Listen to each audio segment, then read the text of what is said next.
according to the Kalpa Sutras. Parashurama Kalpa Sutra is the foundation text for the dakshinachara traditions. In this system, Dakshinamurti is primarily regarded as the Rishi. The presiding deities are Kameshwara and Kameshwari. And the worship of Kundalini takes place in the Sahasrara Chakra. The arousal of the Kundalini culminates in its ascent to the Sahasrara, actually. Shiva and Shakti are regarded as one and equal as far as this tradition is concerned. The state of equality is called as Samarasya Parayana. If you remember the Namavali in the Lalita Sahasranama, Samarasya.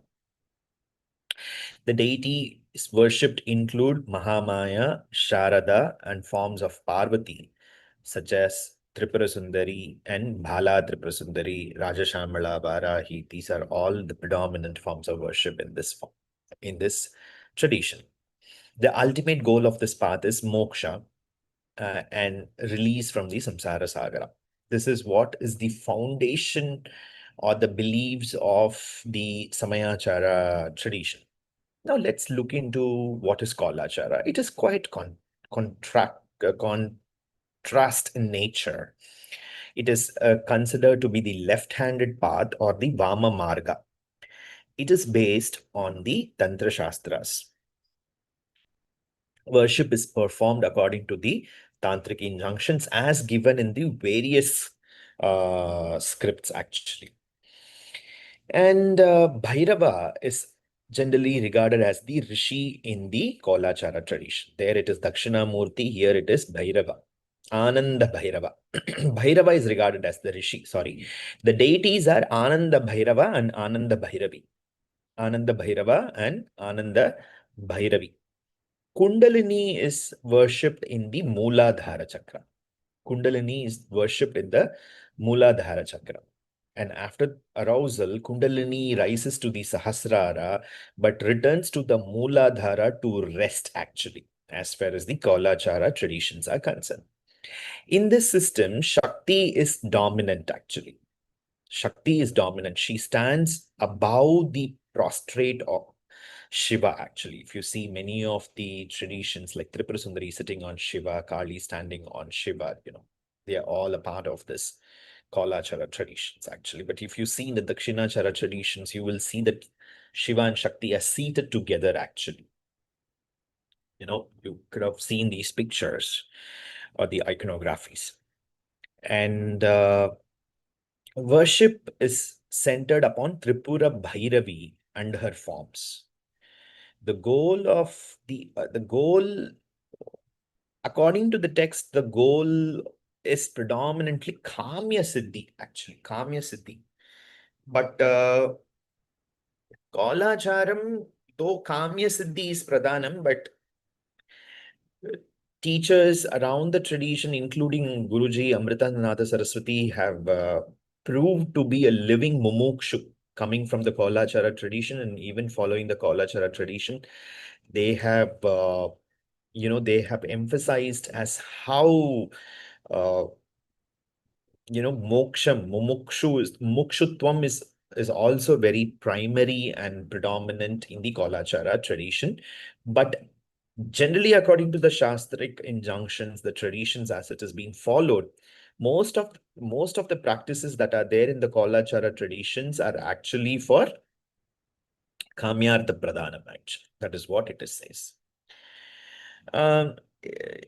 If we have to talk a little bit more, there are three variant modes actually in the Shakta tradition worship, actually, like the Kundalini Krama, Kundalini Krama, the Shakta traditional worship, we are getting into the broader ideas further. The Kundalini Krama is also called as the Kali Kramam, actually. This is also called as the Kali Kramam. There are three variant modes I'm describing about that. I'm giving the names, perhaps. The second one is the Sundari Krama. Sundari Krama. The Sundari Krama is also known as the Hamsa Krama. It's also called as Hamsa Krama.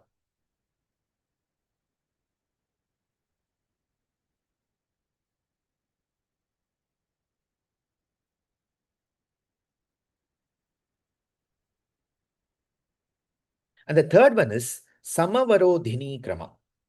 Samavarodhini Krama. Samavarodhini Krama. That is also called as Tara Krama. Tara Krama.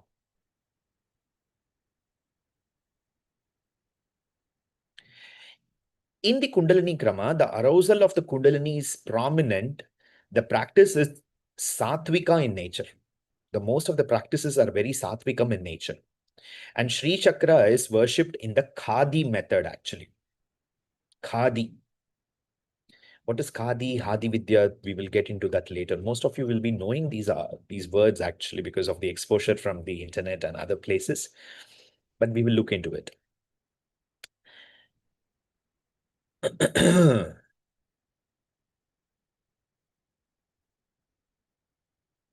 In the Sundari Krama, the Sri Chakra is worshipped in the Hadi Tattva, Hadi method.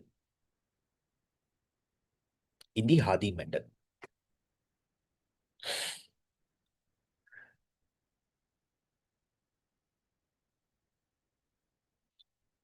And the character is Rajasikam here. There it is Sattvikam, it is Rajasikam here. And then the third one, Samavarodhini Krama, the Bhairavi Chakra is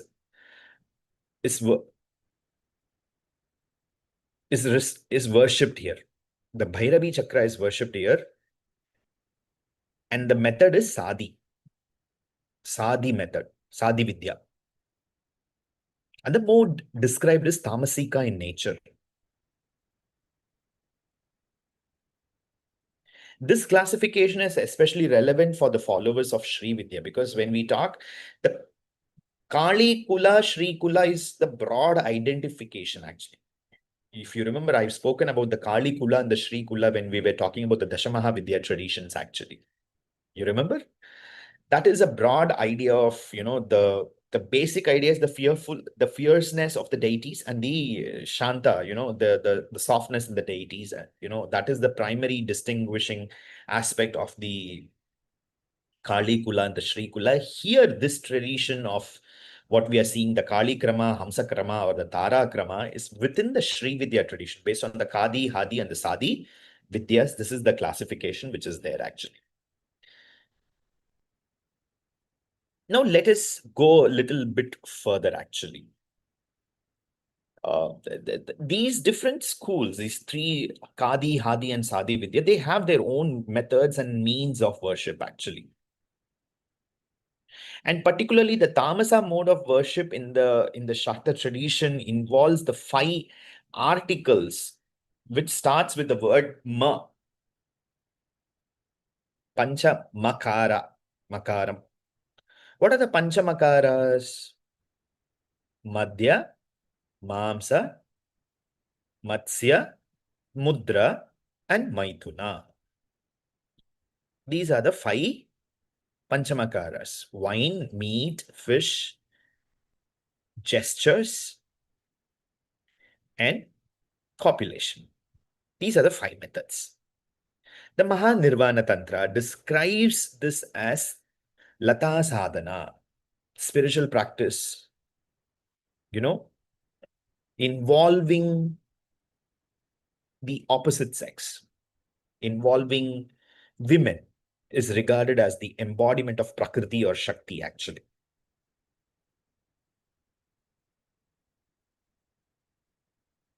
But the question now becomes very,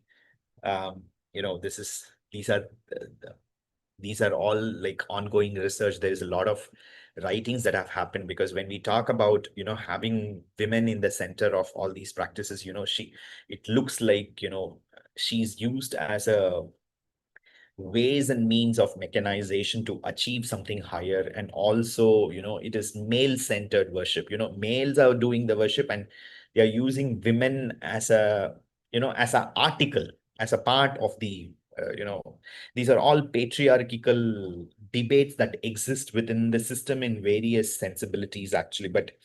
And even, I have participated in a lot of conferences regarding these, and we have had enough discussions. But what I would say is that it is not, though it is quite gendered centric here, it's male versus the female, but I would see anybody, either the male or the female, is actually the medium, perhaps. We cannot take them very serious that men is using women here as a means of emancipation for acquiring some Shakti, or getting into the process or something like that. It's the vice versa emphasize that is there. But predominantly, if you look into the literature will talk as if a man is performing the ritual and the man is using a woman as a part of the ritual, actually. I hope you understand what I'm trying to say, actually. Maybe this is the way it was written, like, and then later there's a lot of reformations, and now, even we are trying to reform in that sensibility. But it is not gender specific. It is more of, I would say that it is more of the ritual logics that we need to look into it, actually. Now, moving further, actually, Professor S.K. Ramachandra Rao very clearly gives examples, actually, like, however, connecting to what I was talking about, there is Purva Kula. There is an interpretation that comes from the Purva Kula, which talks about these 5 ritual substances should be used symbolically. For example, like in the dakshinachara tradition, I'm telling you, like, what are the variants that we use? Like honey or cow urine is used as madhya, actually. In the madhya, we use honey or cow's urine we use, and either garlic or ginger we use as mamsam, actually. And buffalo's milk is used in the place of matsya, and fried grains are used for mudras, and roasted fruits or roots are used for maituna, actually. So the Satvika attitude further refines this interpretation, translating that these 5 ritual articles into 5 stages of the Kundalini ascent, actually, where Maituna symbolizes the union of Shakti and Shiva, the 1,000-petal lotus in the Sahasrara, and the 5 are also correlated with the 5 primary elements. That is, fire is Madhya, air is Mamsa, water is Matsya, earth is Mudra, and sky is Maituna.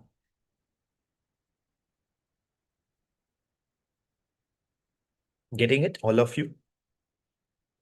Some texts even go to the extent of equating wine with Shakti and meat with Shiva, asserting that one who consumes both becomes Bhairava himself, actually. That is, Shakti as the wine and Kamakshi, and Shiva as the meat. Mudra may also mean specific postures assumed to awaken Kundalini. In the ritual sensibility of Maituna, each act corresponds symbolically to the element of worship, embrace as nyasas, as dhyana, as japa, and so on, actually. The Shakta Agamas present itself as a curious mixture of austerity and antinomian behavior, actually, in this sense. Practices of magic, witchcraft, sorcery, and shamanistic religious aspects have influenced the Shakta ideology over the time period. All the philosophical refinements were later introduced.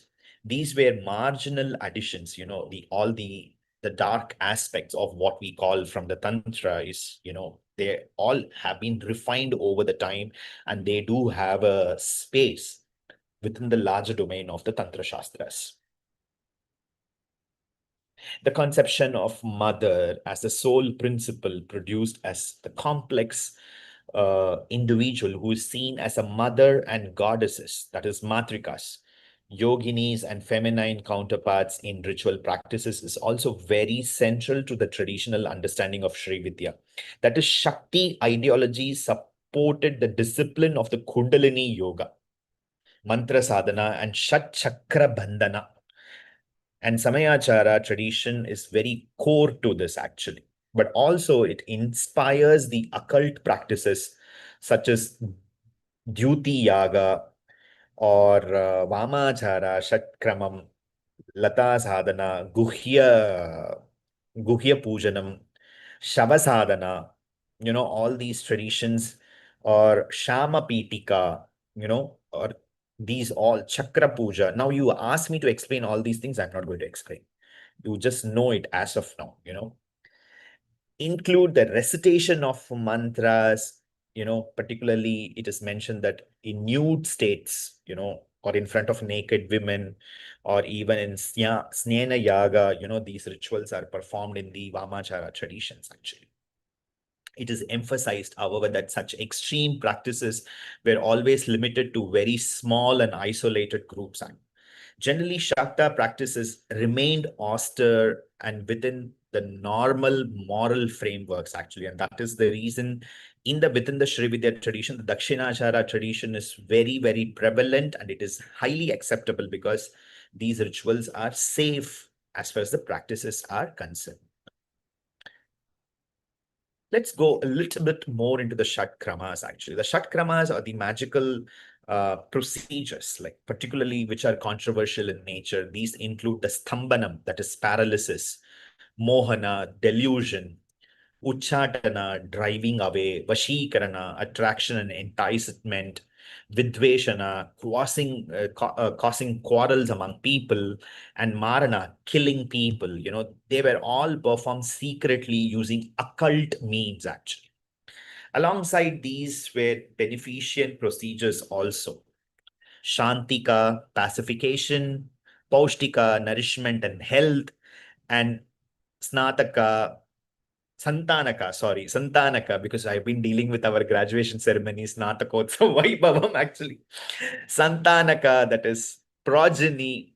All these are also parts. See, you see the extreme side of the Tantra Shastra, actually. The one side, how it is functioning, and the other side, the kind of functioning it has.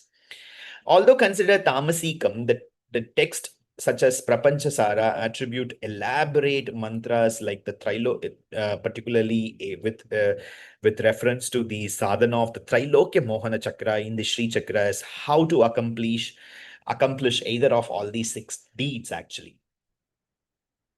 And there are various kramams and various mantras and techniques are given. Either you take up either the magical procedures, or you want to take up the beneficent procedures, actually. Everything is actually possible in the worship of Sri Chakram. There were also sectarian tensions as we evolve with the historical understanding of how the traditions have evolved. The Kaulas viewed themselves as most authentic. Kularnava Tantra proclaims as Kalpatramum hi sadakaha, that is, Shiva is described as recovering the Kala Dharma by churning the oceans of the Vedas.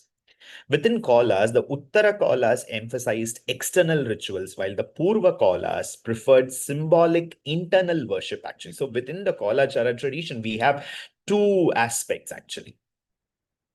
And the Samayachara followers condemned the Kalachara practices as crude and antisocial. Obviously, it's definitely there is, this is one of the fundamental points to go against the Kalachara traditions. The term Samaya denotes identification or equality of Shiva and Shakti and implies purely internal worship, no external mantra, japa, or homa. The Kamakala Vilasa, the text, equates Samaya with Shiva Vidya, that is Kadi, with Dakshina Murti as Rishi, and Kameshwara and Kameshwari as deities, which I already mentioned to you. The Shakti Sangama literature is not talking about just the Unitarian or the Unitarian, but sectarian and regional versions are also mentioned in the Shakta, the Shakti Sangama Tantra, particularly within the broader context of understanding these rituals. The Shakta Agamas, actually, if we see, it is divided into traditional schools or the different Amnayas, actually, the Uttara Amnaya, the Purva Amnaya, the Dakshina Amnaya, or the Pashchima Amnaya, later, different ways, because based on the geographical ideas and places, they were developing ways and means of performing rituals and practices according to the traditions, according to the geographical location, and according to the things that were available. For example, in the South India, We don't use marigold actually. That is considered to be inauspicious actually. But in the North India, they use it actually, So it's basically the Deshakala Parishchanna Vastus, all the Amnayas had their own ways and means of acquiring these. Now, thanks to the internet revolution, like 15, 20 years ago, when we got to know, like, this marigold is used in puja in the North India, most of us were maybe shocked for the first time, actually. Because here in the South India, particularly in Tamil Nadu, it is considered to be flowers which is used in death ceremonies, actually. So now that we know, like we are getting to visually see, to read, we are hearing about the other traditions also, what kind of pujas they do, what kind of things they use in their pujas, how they practice things. There's a lot of mix and matches happen. So I feel like, I'm over the time period, this Mishrachara became very prevalent with as the knowledge was growing, actually, because we wanted to adopt everything from the other traditions, whatever was good from the other traditions, we actually adopted. For example, if you look into our Sri Chakra Pratishtapana, which we just performed, we did the invocation of Shiva and Shakti, you all know. But we didn't do the invocation of Ananda Bhairavi and Ananda Bhairava. We did the invocation of Kameshwara and Kameshwari only, actually. Correct? Correct. Now, but actually, traditionally, the kolacharam is the tradition we follow, actually. Kolachara Paddhati is what is being practiced. But the invocation was Kameshwara, Kameshwari. Now, the question is, you should ask me why. The answer I will say is, it is a secret. I'm not going to tell you.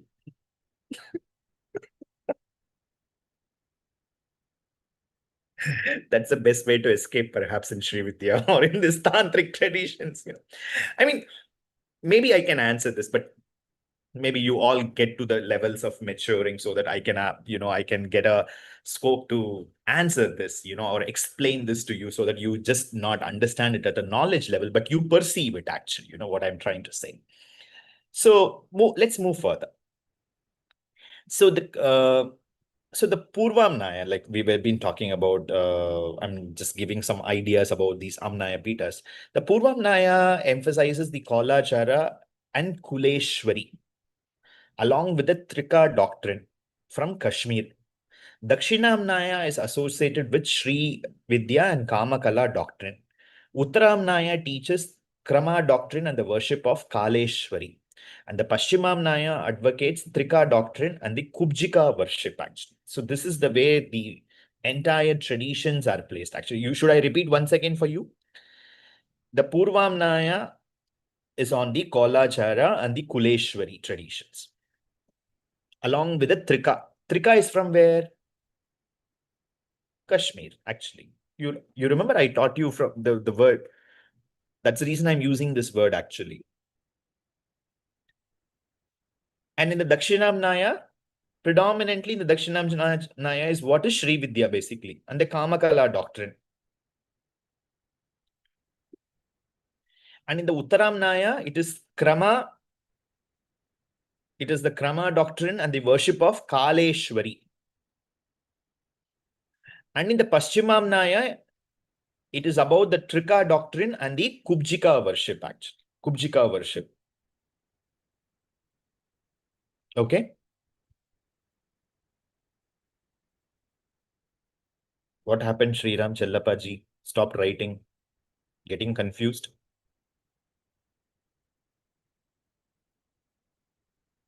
Today the class is a little dry because I'm giving so much of content as class, actually, because what to do, because it's also part of the theories, actually. You should be knowing these content, actually. So moving further. So tantras are traditionally grouped geographically into Ashvakranta, number one, Vishnukranta, number three, Ratakranta regions. The Sammohana Tantra divides them into what is called as China, Dravida, and the Kerala divisions, actually. I mean, these are the regions, actually. Ashwakranta, Vishnukranta, and Ratakranta. And these, in the modern sense, that is nothing but China, Dravida, and the Kerala Deshams, actually. Where Actually, these tantric practices were deeply, were in place, were in existence actually. The Meru Tantra mentions 108 tantras given by Shiva. And there are 64 Chatushashti Shakta tantras are there, which is possibly linked to the 64 kalas of Shakti. And Abhinava Gupta similarly gave 64 Bhairava tantras.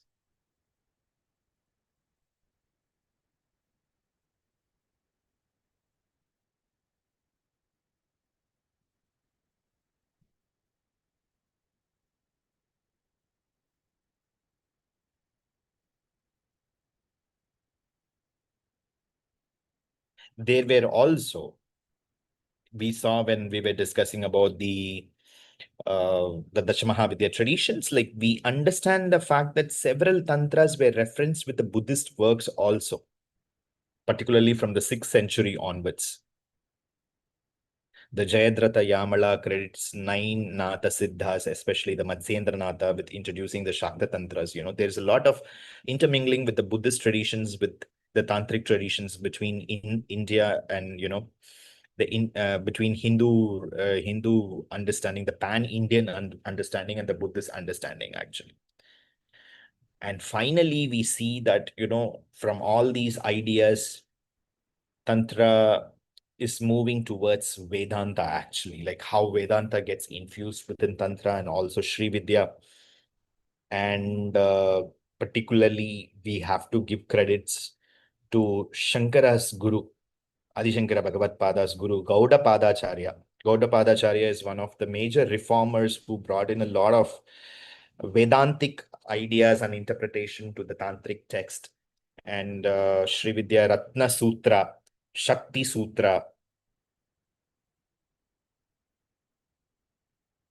Okay, these are some of the texts actually, which has Tripura Agama, are particularly for the Srividya tradition. Like these are the texts which has been written by Gaudapada Acharya. So which we will look into a little detail about the Vedantic understanding. So that's what we are trying to understand in today's classes. Like the Shakta tradition emerges not as a single central doctrinal system, actually, particularly the Srividya tradition, because we are trying to understand the Srividya tradition. So with this, I think it is making you are getting aware that there is a lot of bits and pieces of connections from everywhere for the Srividya as a tradition to come up, actually, as a tradition to be, that can be followed, that can be practiced, that has deep theoretical sensibility, that has deep philosophical connotations, that is not just talking about after death or moksha, but it also practically helping us to lead a life as far as this world is concerned, actually. Having rituals, having philosophy, having logics, it connects with so many ideas together. So therefore, uh, all the mysticism or the sectarian debates or the magical praxis or the philosophical reinterpretations are eventually getting into what is called as Vedantic crystallization that is taking place, because it is connecting to what is called as aham, actually, aham versus the idam, that, and we are trying to understand this aham in terms of the Brahma Satyam, actually. So we are moving towards those dimensions, and tomorrow I will be, not tomorrow, I'll be not taking a class tomorrow, I'll be meeting you day after tomorrow, hopefully. And we will be evolving further, taking Srividya traditions within the Vedantic understanding. And meanwhile, I would encourage all those who are being very sincerely listening to these classes on Srividya traditions, and you have been taking notes and you have any doubts, you can write to me, and maybe I'll take those questions in the question answer format. I'll give you answers, actually. That would be good, because I will also understand how much of understanding is evolved within you. And for genuine seekers, it is my duty as a teacher to answer questions. So based on your genuinity and based on how much I have seen you in the classes, I would be obliged to answer you. I hope it is clear to all of you. Thank you so much. With this, today's class is over. So much of information I have bombarded.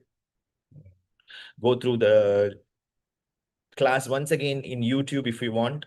I'm expecting you all to prepare for the exam. These are all the questions that will be coming for the exam. So I as a teacher, I am finishing the portion, and you are the one who is supposed to now prepare for the exam and face the exams actually. I know that is the most Daravna thing that I can say at the end of the day. Actually, don't worry. Just try to understand. Just relax. Just try to learn. Chandi Tantra Mahavidyalaya will not fail anybody. You all will pass in flying colors. Okay. So be happy and enjoy the process. Let's finish the session with Mangalam. Sarva Mangala Mangalye Shive Sarvartha Sadhike Sharanye Trayambhake Gauri Narayani Namostute Jayanti Mangala Kali Bhadrakali Kapalini Durga Kshamak Shiva Dhatri Swaha Swada Namostute Om Shanta Shanta Shantihi Sarvam Shri Chandi Mahalakshmi Arpanamastu Tathastu.